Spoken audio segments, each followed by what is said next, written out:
बहन के नाम सबकी बहन बीमा, ईश्वर की माया और कहीं तुम कहीं।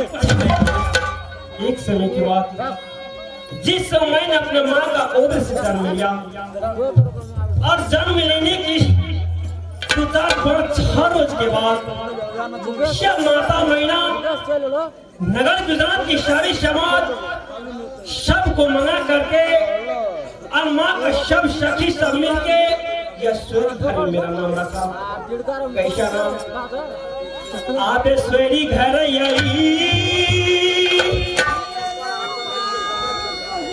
आप नाम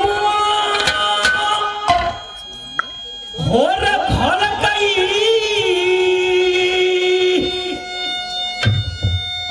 आप मैया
जिस रोज से लालच के माला अपने गला में लिया और वह गुरु मेरा नाम आप नारायण जी हो गुरु नाम हो ये बात हर गई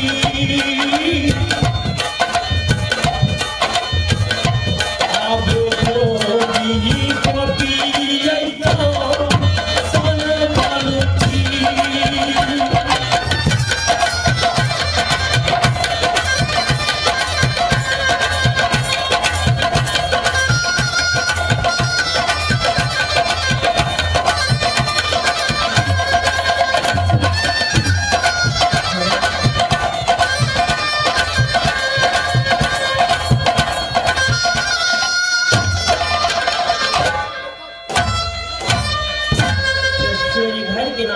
राजकुमार गोपीचंद।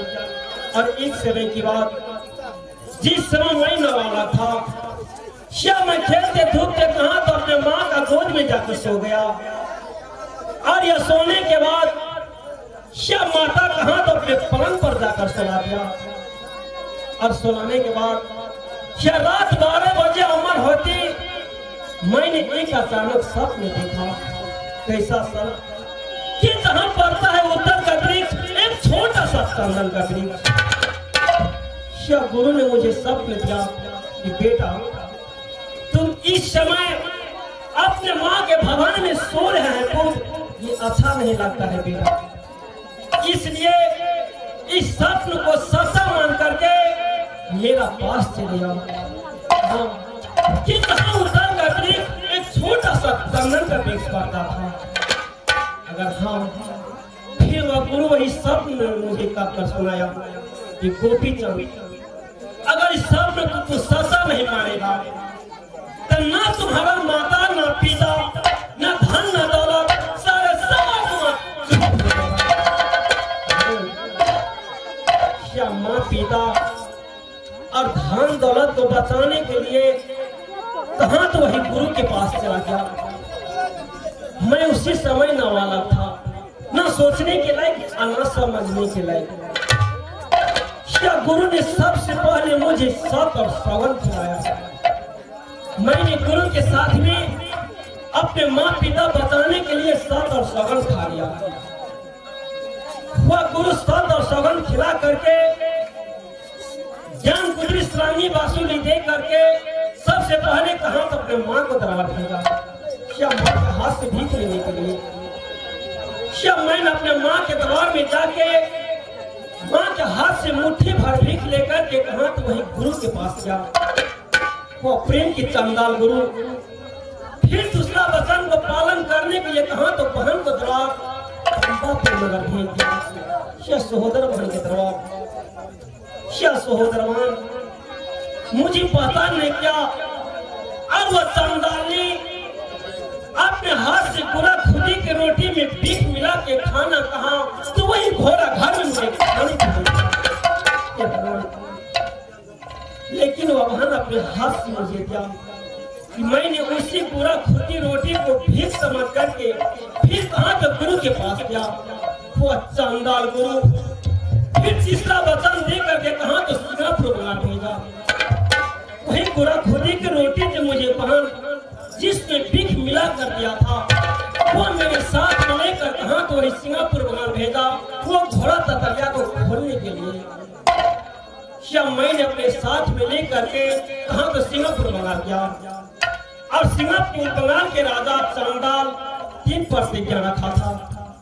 मैंने 3 प्रतिज्ञा में 2 प्रतिज्ञा पूरा कर दिया और तीसरा नहीं। वह तीसरा प्रतिज्ञा वह चंडाल राजा का था कि जो तुम अपने साथ में खाना लेकर आया था पहले उसमें से थोड़ा सा तुम खाओ। लेकिन चंडाल ने बहन अपने हाथ से पूरा खुदी की रोटी में भीख मिला कर दिया। मैं किस तरह से खा सकता हूं? इसलिए भगवान मैं खाया नहीं, उसका वचन को पूरा नहीं किया। आप बारा बारा यही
समय सिर्फ एक दिन था।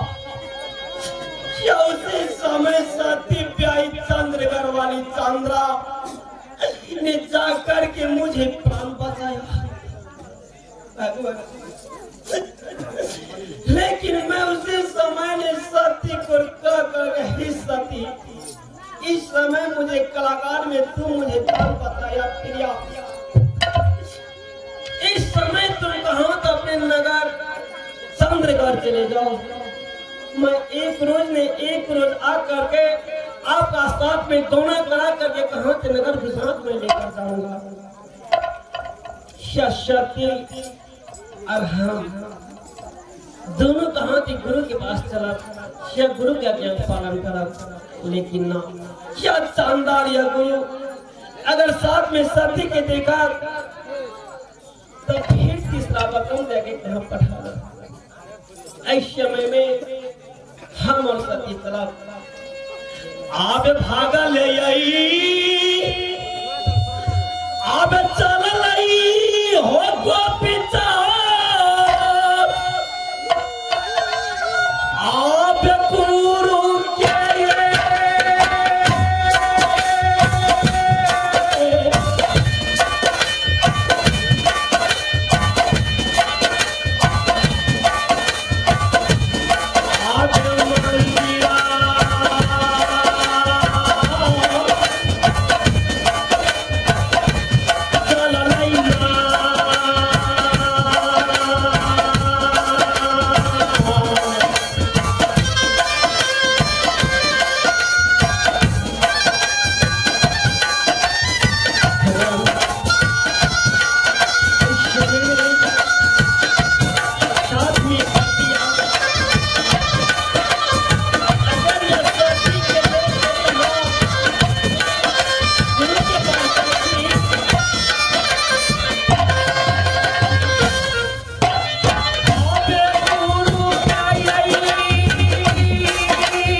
के मुलाकात करा, ना सती के साथ में रखा, हमें गुरु की आज्ञा का पालन है।